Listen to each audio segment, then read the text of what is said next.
Hello and welcome. This is Pavan. आज prepositions का दूसरा लेक्चर है और आज के इस लेक्चर में हम बात करेंगे सिंस और फार के बारे में, टू के बारे में, ऑफ, फ्रॉम के बारे में। आज हम सिर्फ यही 5 वर्ड्स पढ़ने वाले हैं, यही 5 वर्ड्स पढ़ेंगे। और इससे पिछले वाले लेक्चर में भी मैंने 5 ही वर्ड्स के बारे में बताया था और मैंने बताया था प्रीपोजिशंस क्या होता है, प्रीपोजिशन क्या होता है। और मैंने आपको उसमें बोला था कि एक सेंटेंस में प्रीपोजिशन नाउन और प्रोनाउन की पोजीशन बताता है, जो नाउन और प्रोनाउन का रिलेशन बताता है बाकी वाले सेंटेंस के साथ। तो चलिए आज का लेक्चर शुरू करते हैं। सबसे पहले स्टार्ट करेंगे सिंस और फॉर से। इनका टोटली इजी है। अगर हम फॉर की बात करें तो जहां पे हमें स्टार्टिंग टाइम बताया हो और एंड टाइम भी बताया हो, किसी भी चीज का स्टार्टिंग टाइम और एंड टाइम दोनों बताए हों, वहां पे हम यूज क्या करेंगे, हम यूज करेंगे फॉर। क्योंकि हमें सारा टाइम पता है, पूरी ड्यूरेशन पता है, हमें पूरे पीरियड के बारे में पता है। लेकिन अगर हमें सिर्फ स्टार्टिंग टाइम के ही बारे में पता है, हमें एंड के बारे में पता नहीं है, हमें पूरे पीरियड के बारे में पता नहीं है, तो वहां पे हम यूज करेंगे सिंस। लेकिन अगर हमें पता है तो फिर हम करेंगे फॉर का यूज। अगर पता नहीं है तो हम सिंस का यूज करेंगे। Totally easy. इसके बाद मैं आपको थोड़ी एग्जांपल बताऊंगा। जिस तरह से ये एग्जांपल है, I studied English in Ireland for 2 years, कि मैंने 2 साल के लिए क्या इंग्लिश सीखे। तो जहां पे क्या है, जो पूरा पीरियड बताया हुआ है, जो कोई स्टार्टिंग टाइम नहीं है, स्टार्टिंग एंड नहीं है, जो दोनों जो पूरा पीरियड बताया हुआ है, 2 years का पूरा पीरियड बताया हुआ है जहां पे। तो जहां पे हमने फॉर का यूज किया। अब सिंस के लिए जहां क्या है, he hasn't eaten since 7 o'clock, उसने 7 बजे से कुछ नहीं खाया। लेकिन सिर्फ स्टार्टिंग टाइम ही दिया है, एंड नहीं दिया है, एंड टाइम नहीं दिया है, तो इसलिए हम क्या करेंगे, सिंस का यूज करेंगे। सिंस का एक और अहम यूज है, अगर हमें कुछ रीजन बतानी हो, अगर हमें कुछ रीजन बतानी हो, फिर भी हम क्या करेंगे, सिंस का यूज करेंगे। जिस तरह से since he was ill he did not attend his classes, वो बीमार होने की वजह से क्लासेस को अटेंड नहीं कर पाया। Since he was ill he didn't attend his classes, मतलब वो बीमार होने की वजह से क्लासेस अटेंड नहीं कर पाया। तो मैंने आपको बताया सिंस का यूज हम रीजन बताने के लिए भी कर सकते हैं। और फॉर कहाँ करते हैं, फॉर जहाँ पे हमें स्टार्टिंग पॉइंट और एंड पॉइंट टाइम का दोनों मिल जाए, पूरा पीरियड मिल जाए, पूरी ड्यूरेशन मिल जाए, वहाँ हम फॉर का यूज करते हैं। सिंस कहाँ करते हैं, सिंस हम वहाँ ही करते हैं जहाँ पे हमें सिर्फ स्टार्टिंग टाइम ही बताया हो, एंड टाइम का हमें पता नहीं हो। उसके बाद हम बात करेंगे पर्पस की। अगर हम शुरू करेंगे टू के बारे में। अब टू का यूज एज ए प्रीपोजिशन कहाँ कहाँ होता है, तो टू का यूज जो है सबसे पहले हम पर्पस के लिए भी करेंगे। सबसे पहले मैं आपको बताऊंगा कि हम पर्पस के लिए भी करते हैं टू का यूज। अगर हमारा कुछ मकसद हो, अगर कुछ रीजन हो, तो हम क्या करेंगे, टू का यूज करेंगे। जिस तरह से आई स्पेंट सम मनी, मैंने कुछ पैसे खर्चे। टू गेट सम हेल्प, कुछ मदद लेने के लिए, मदद के लिए मैंने कुछ पैसे स्पेंट किए। तो जहां पे इन ऑर्डर बताया हुआ है, जहां पे पर्पस बताया हुआ है, मैंने पैसे क्यों खर्चे, इसलिए हम टू का यूज पर्पस के लिए भी करते हैं। उसके बाद फ्रेजल वर्ब्स के लिए भी करते हैं। और फ्रेजल वर्ब क्या होता है, जो नॉर्मल वर्ब की तरह नहीं होता है, बल्कि ये 2-3 वर्ड से मिला हुआ होता है। जिस तरह से लुक फॉरवर्ड, ये 2 अलग अलग वर्ड जो हैं, ये एक साथ आए हैं और इन्होंने फ्रेज बनाई है। अगर इनका हम इंडिविजुअली मतलब देखें, अलग अलग मतलब देखें, तो फिर इनका मतलब अलग होता है। लेकिन ये दोनों जब साथ में आते हैं, फिर ये फ्रेज बनाते हैं और इनका मतलब और का और हो जाता है। और अगर हम फ्रेजल वर्ब्स की बात करें, तो फ्रेजल वर्ब्स के साथ भी हम टू का यूज करते हैं। हम फ्रेजल वर्ब्स के साथ टू का यूज करते हैं। जिस तरह से ये है, look forward to, object to, appeal to, वगैरह वगैरह। तो इतना क्लियर हो गया कि हम पर्पस के लिए टू का यूज करते हैं, हम फ्रेजल वर्ब्स के लिए भी टू का यूज करते हैं। इसके बाद मैं आपको बताऊंगा, अगर हमें कुछ लिंक करना हो, फिर भी हम क्या करेंगे, हम टू का यूज करेंगे। अगर हमें कुछ लिंक करना हो, the preposition to is also used in a number of common phrases to link ideas, often at the beginning of the sentence to great extent. जिस तरह से हम लिंक करें, तो हमने स्टार्टिंग में ही to a great extent to को यूज कर दिया। टू का यूज हमने स्टार्टिंग के लिए कर दिया। अगर हमें कहीं पे लिंक करना हो, लिंकिंग फ्रेजेस, अगर हमें फ्रेजेस को लिंक करना हो, जिस तरह से ये फ्रेज है टू ए ग्रेट एक्सटेंट, तो हमने फ्रेज के स्टार्ट में ही टू का यूज कर दिया। फ्रेज क्या होता है? फ्रेज कुछ नहीं होता है, बल्कि ये दो दो वर्ड्स का मिला हुआ होता है। ये एक वर्ड नहीं होता है, बल्कि दो दो वर्ड्स होते हैं। और अगर हम इनका सेपरेटली मीनिंग देखें तो अलग निकलता है, लेकिन जब ये फ्रेज में आ जाते हैं, इकट्ठे हो जाते हैं, तो इनका यूनाइटली मतलब जो है वो अलग बनता है। तो अगर हमने फ्रेज को भी लिंक करना हो स्टार्टिंग में, तो हम टू का यूज करते हैं। उसके बाद अगर हमें टाइम का एक्सप्रेशन करना हो, तो फिर भी हम क्या करेंगे? टू का यूज करेंगे। एग्जाम्पल हमारे सामने है, we are going to wait another 3 weeks to end the month. We are going to wait another 3 weeks to end the month. मतलब जहां पे मैंने टाइम का एक्सप्रेशन बताने के लिए भी आपको बोला कि हम टू का यूज करते हैं, क्योंकि हमने टाइम का एक्सप्रेशन बताया, हमने टाइम के बारे में बात की। We are going to wait, हमें वेट करना पड़ेगा और 3 हफ्ते इस मंथ को खत्म करने के लिए। तो जहां भी हम क्या करेंगे? टू का यूज किया हमने। इसके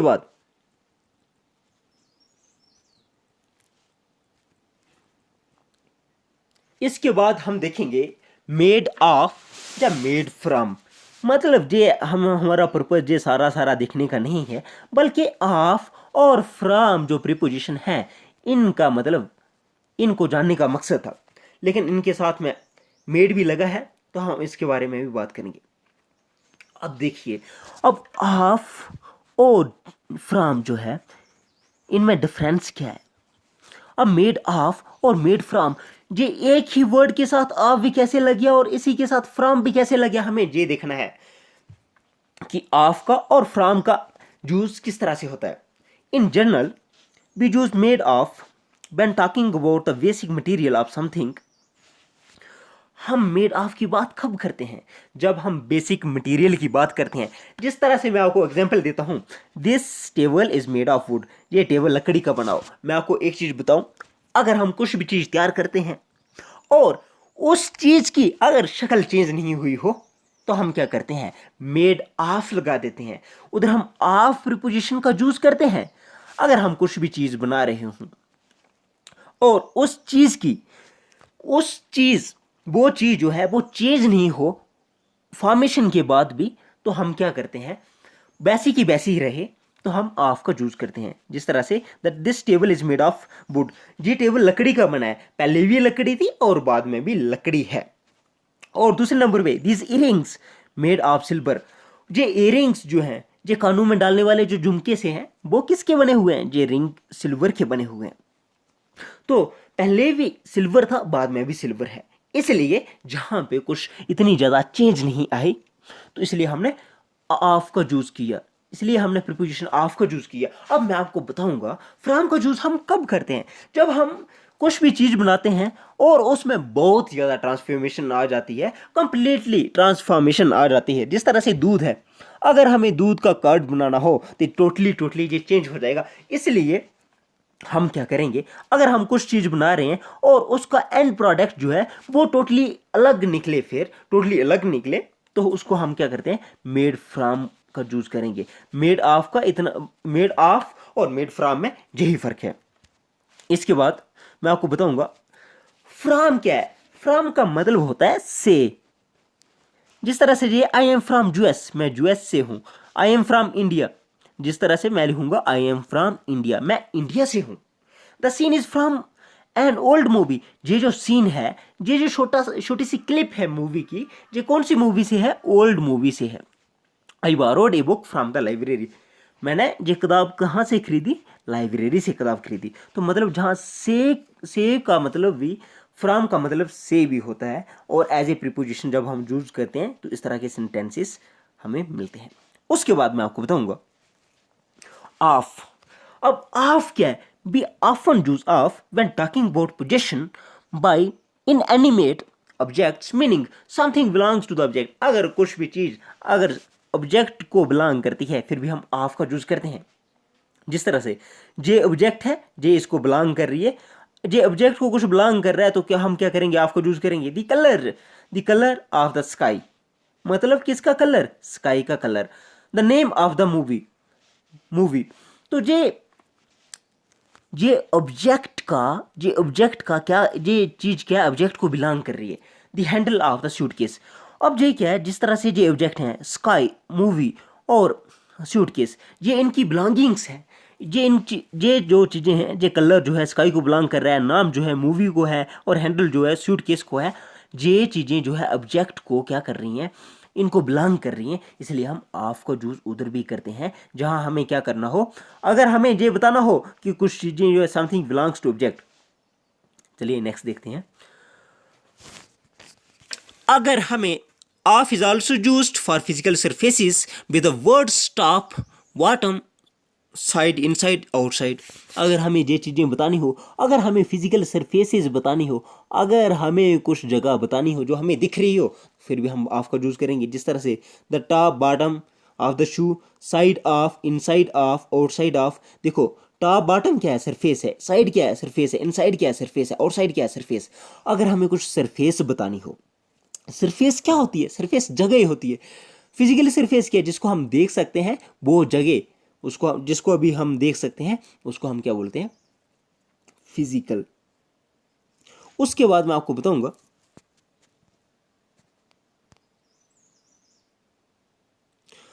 और finally we use of after some specific adjectives and verbs. हम ऑफ का यूज कुछ एडजेक्टिव्स के लिए भी करते हैं, उनके बाद भी करते हैं, और वर्ब्स के बाद में भी करते हैं। अब वर्ब्स क्या होता है, कोई भी एक्शन, और एडजेक्टिव्स क्या होता है, किसी की अच्छाई या बुराई। अब अगर जे वर्ब्स लगी हो कहीं पे, अगर कुछ एडजेक्टिव हो, तो फिर भी हम क्या करेंगे, ऑफ को यूज करेंगे। जिस तरह से afraid of, capable of, aware of. जिस तरह से एडजेक्टिव और वर्ब्स के आगे भी, इसके साथ भी हम ऑफ का यूज करते हैं। उसके बाद मैं आपको मोटा मोटा बताऊंगा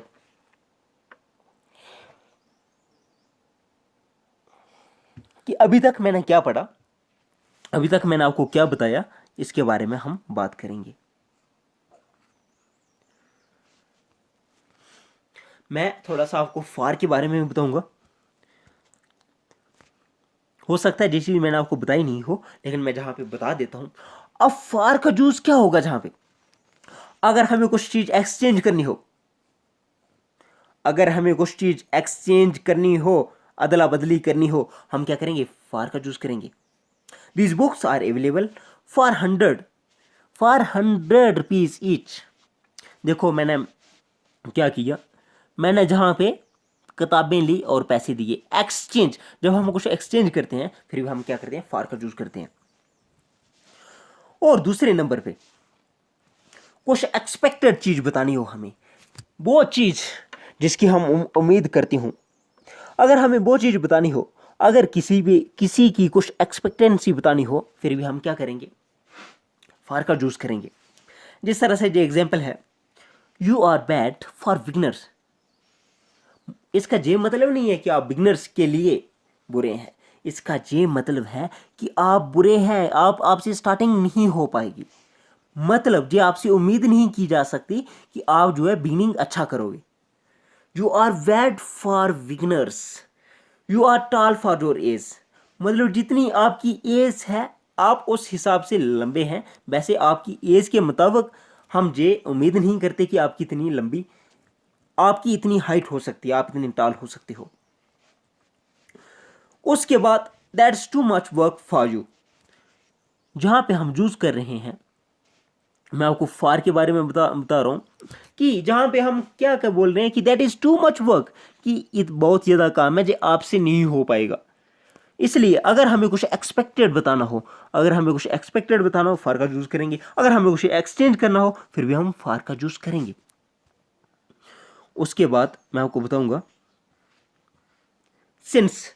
जिस तरह से स्टार्टिंग में मैंने आपको बताया था सिंस का यूज, मैंने बताया था सिंस को हम एज ए रीजन के लिए भी यूज करते हैं। अगर हमें कुछ रीजन बतानी हो, फिर भी हम सिंस का यूज करते हैं। Since he was ill he didn't attend his classes, वो बीमार होने की वजह से अपनी क्लासेस को अटेंड नहीं कर पाया। अगला देखते हैं हम टू के बारे में, दोबारा से मैं आपको बताऊंगा टू कहाँ कहाँ यूज होता है। टू ऑब्जेक्ट के साथ यूज होता है, कहीं भी ऑब्जेक्ट है, जिस तरह से ये ऑब्जेक्ट है, ऑब्जेक्ट के साथ टू का यूज होता है, हमें डायरेक्शन बताने के लिए टू का यूज होता है। टू का यूज हमें ऑब्जेक्ट के साथ होता है, डायरेक्शन बताने के लिए होता है। जिस तरह से he is going to hospital, अगर कुछ हमें कंपेयर करना हो तो फिर भी हम क्या करेंगे, टू का यूज करेंगे। जिस तरह से he is senior to me, वो मेरे से सीनियर है, तो जहां पे हम देन का यूज नहीं कर सकते, देन का यूज जहां पे सूट नहीं है, सूटेबल नहीं है। ऑब्जेक्ट से पहले टू का यूज, डायरेक्शन बताने के लिए टू का यूज, कंपेयर करने के लिए हम टू का यूज करेंगे। जिस तरह से he is senior to me. और अगर हमें कुछ प्रेफरेंस बतानी हो फिर भी हम टू का यूज करेंगे। जिस तरह से ये है, I prefer to sleep now. अगर हमें टाइम बताना हो फिर भी हम क्या करेंगे, टू का यूज करेंगे। अभी टाइम क्या हो रहा है, अभी 4:45 है। अभी टाइम क्या है, अभी 5:05 है। अभी 5 बजने के लिए 5 मिनट कम है, तो 5:05 है। अभी टाइम क्या हुआ, 4:45 है, मतलब 3:45 है। उसके बाद अगर हमें फूड के बारे में भी बात करनी है तो फिर भी हम क्या करेंगे, टू का यूज करेंगे। अब टू का यूज कैसे करेंगे, जहां पे अगर हमें कोई खाने पे बुलाता है, जहां हम किसी को बुलाते हैं, तो हम फार का यूज नहीं करेंगे, जहां पे टू का यूज करेंगे, और फार का यूज इनकरेक्ट होगा। अब हम यूज क्या करेंगे, he invited me to breakfast, he invited me to tea. इस तरह से अगर कुछ फूड वाली आइटम्स हो और इसके रिलेटेड हो तो फिर भी हम क्या करेंगे, हम किसका यूज करेंगे, हम यूज करेंगे टू का, नहीं मतलब फार का यूज नहीं करेंगे, हम टू का यूज करेंगे। अगर हमें कुछ अप्रॉक्सीमेशन बतानी हो, जहां पे हमें एग्जैक्ट पता नहीं है, फिर भी हम टू का यूज करेंगे। जिस तरह से मेरे पास पेन कितने हैं, तो मुझे एग्जैक्ट जा तो है नहीं, पता तो है नहीं, मैं बोलूंगा 40 to 50 है, 40 से 50 तक है। अगर हमें कुछ अप्रॉक्सीमेशन बतानी हो फिर भी हम टू का यूज करते हैं। इसके बाद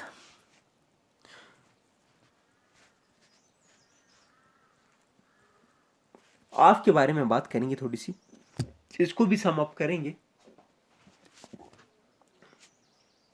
तो जो चीज मैंने आपको बताई, ऑफ का यूज हम रिलेशन के लिए बताते हैं, नॉन्स के बीच में रिलेशन क्या है। The mother of Sita is ill, जिस तरह से ये मदर है किसकी है, सीता की, तो ये नॉन्स के बीच में रिलेशन हो गया। अगर हमें कुछ चीज मेजर करनी है, उसे मैं बताना है, तो फिर भी हम क्या करेंगे, ऑफ का यूज करेंगे। I drink a glass of water. अगर कुछ रीजन बतानी है, जब वजह बतानी है, फिर भी हम क्या करेंगे, ऑफ का यूज करेंगे। He is ill of fever, he died of cholera. इस तरह से हम क्या करेंगे, रीजन के लिए भी। अगर हमें किसी के बारे में कुछ बताना हो, अबाउट, ऑफ का यूज एज ए अवॉइड करना हो, फिर भी हम क्या करेंगे, हम यूज करेंगे ऑफ का। I know nothing of him, मतलब मैं उसके बारे में कुछ नहीं जानता। अगर मुझे कुछ क्वालिटी के बारे में बात करनी हो, नाउन या प्रोनाउन की क्वालिटी के बारे में बात करनी है, फिर भी मैं क्या यूज करूंगा, मैं यूज करूंगा जहां पे ऑफ यूज करूंगा। He is a man of strong will, मैं इसकी क्वालिटी की बात कर रहा हूं और मैं बोल रहा हूं he is a man of strong will. और इसी के साथ ये लेक्चर खत्म होता है, लेकिन उससे पहले मैं थोड़ा सा सम अप कर लूं, थोड़ा सा रिवाइज कर लूं कि मैंने क्या क्या पढ़ाया, क्या क्या बात की।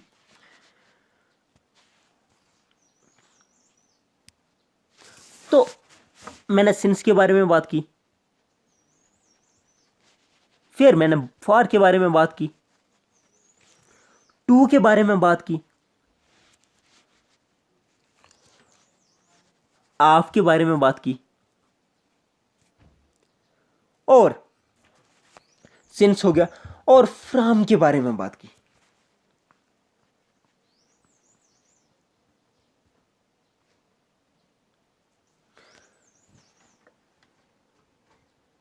फ्रॉम के बारे में बात नहीं की, लेकिन मैं आपको अभी बता देता हूं।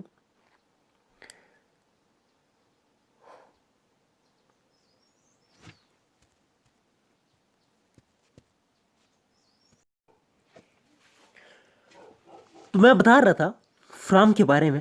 मैंने फ्रॉम के बारे में इतना ज़्यादा नहीं बताया आपको, मैंने सिर्फ फ्रॉम का ये बताया कि फ्रॉम और ऑफ में डिफरेंस क्या है। ये जो प्रीपोजिशन फ्रॉम है और ये जो ऑफ है, इनमें इतना ज़्यादा डिफरेंस क्या है। और मैंने आपको बोला, अगर हम कुछ चीज़ बताते हैं, कुछ चीज़ बनाते हैं मटेरियल की, अगर हम कुछ चीज़ मटेरियल की बनाते हैं और वो कंप्लीटली चेंज हो जाता है तो फिर हम क्या करेंगे, फ्रॉम का यूज़ करेंगे। लेकिन अगर वो चीज़ अपनी फिजिकल शेप चेंज नहीं करती, अगर वो अपनी शेप चेंज नहीं करती, तो फिर हम क्या करेंगे, ऑफ का यूज़ करेंगे। जिस तरह से मैंने आपको बताया था कि ये चेयर किसकी बनी हुई है, ये चेयर लकड़ी की बनी हुई है। और दूसरे में मैंने आपको एक एग्जांपल दी थी कि दूध, ये दही किसका बना हुआ है, ये दूध का दही बना हुआ है। मतलब अगर चीज जो है वो कंप्लीटली चेंज हो जाती है तो हम फ्रॉम का यूज करेंगे, अगर कंप्लीटली चेंज नहीं होती तो फिर हम ऑफ का यूज करेंगे।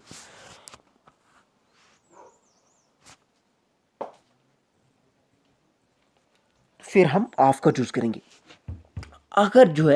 अगर चीज कंप्लीटली चेंज हो जाती है तो हम फ्रॉम का यूज करेंगे, अगर कंप्लीटली चेंज नहीं होती तो फिर हम ऑफ का यूज करेंगे। और फ्रॉम का यूज कहाँ के लिए होता है, फ्रॉम का यूज होता है अगर हमें बताना हो जी बंदा कहाँ से आ रहा है, तो she is coming from Jaipur, जैसे वो जयपुर से आ रही है। अगर हमें बताना हो, किसी भी चीज़ का सोर्स बताना हो, तो फिर भी हम वहाँ पे फ्रॉम का यूज करते हैं। और फ्रॉम का यूज कैसे करते हैं, जैसे these lines are from the Bible, कि ये लाइनें जो हैं ये बाइबल से हैं। These lines are from the Bible या द गीता। ये लाइनें जो हैं ये बाइबल से हैं, मतलब हमें सोर्स बताने के लिए भी हम फ्रॉम का यूज करते हैं। मैं उम्मीद करता हूँ आज का लेक्चर फ्रूटफुल रहा होगा, और अगर कहीं पे कुछ प्रॉब्लम आती है आप मुझे कमेंट बॉक्स में बता सकते हो। मैं नेक्स्ट लेक्चर में उसको रेक्टिफाई करने की कोशिश करता हूँ, और उम्मीद करता हूँ कि आपकी कन्फ्यूजन्स क्लियर हो जाएं।